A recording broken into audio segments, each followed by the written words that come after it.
Hello and welcome to today's presentation, where we'll be taking a look at some beers and breweries out there on the market. My name is Joshua Turk and my partner in this project was Matthew David. So to start off with, we want to be looking at the breweries in each state, the median IBU and ABV values in each state. We also want to highlight our highest alcohol content beer and our highest IBU beer. And then we want to take a dive into the ABV distribution. After that, we want to look at the relationship between ABV and IBU, and then we also want to look at that relationship as it pertains to IPAs versus ales. And then finally, we want to take a look at the most popular beer styles in the US. So before we move on, we want to address missing values. So we found 62 missing values for ABV and 1,005 for IBU. Looking at this kind of revealed that this was missing more or less at random. So we decided to impute the missing values with the overall mean of ABV and IBU. And for reference, the reason this could be is that neither IBU or ABV are legally required to be on the label, so people may not even be measuring them. And as a matter of fact, up until 1995, it was actually illegal to put ABV on the label. So here we can see our breweries by state. Here we can see that Colorado has by far the most with 47, with West Virginia, South Dakota, North Dakota, and DC each only having 1. And then over here we have a heat map where our lighter colors show our highest breweries in the states, with Colorado, California, Texas. So here we can see the medium ABVs and medium IBUs for each state. Here we can see that the ABV has a bit of a tighter distribution than the IBUs here, and our maximum ABV here comes from DC and our minimum from Utah, whereas our minimum IBU is from Wisconsin and our maximum is from Maine.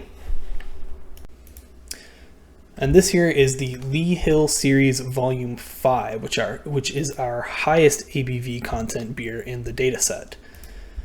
This one is coming to us from Upslope Brewing Company in Upslope, Colorado.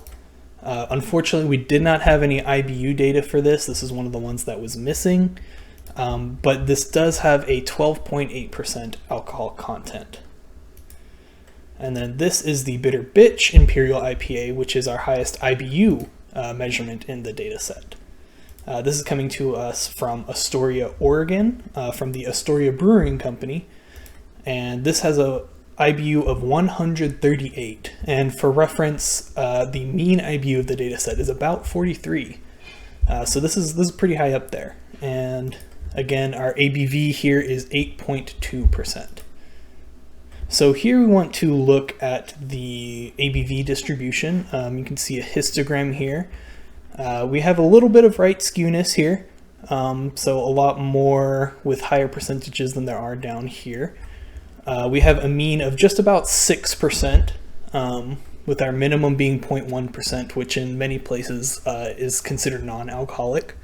Our median of 5.6% in the middle, and then our maximum of 12.8%, which again is that Lee Hill Series Volume 5 beer that we highlighted a second ago. So now we wanted to look at the relationship between ABV and IBU. So here we have our scatter plot with our gold trend line here. We can see that the relationship is generally positive in nature, and we have an R-squared value here of 0.27, meaning about 27% of the variance in one variable can be explained by the other. But in general, beers with higher IBUs will have a higher ABV, although this relationship isn't the strongest.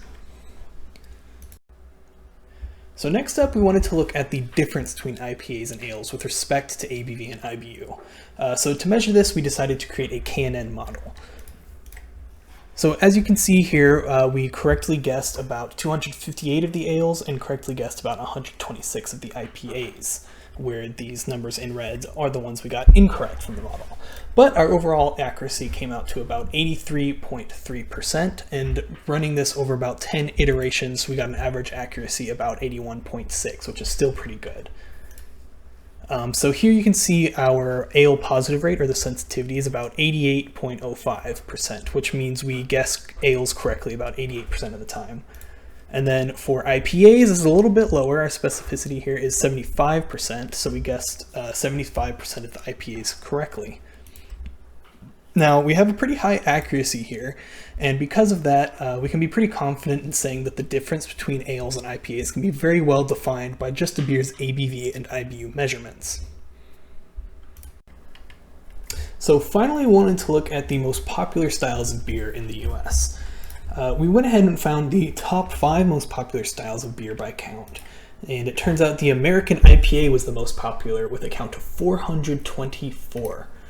And the next most popular style is the American Pale Ale with a count of 245, followed by the American Amber Ale, the American Blonde Ale, and finally the American Double IPA.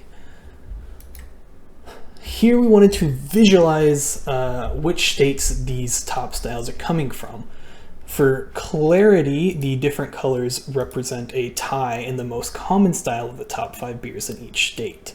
So for instance, here we have Colorado with a tie between American IPA and American Pale Ale with a count of 40 for each. And now our American IPA is the most popular of the top 5 styles in 26 states. And then we have a tie in about 15 additional states. And finally, that is all we have for today. Thank you so much for your time. If you would like to contact either me or Matthew, please feel free to reach us at our emails shown here. And additionally, if you'd like to take a closer look into how we gained these insights, please check out our GitHub repository here. Again, thank you so much for your time.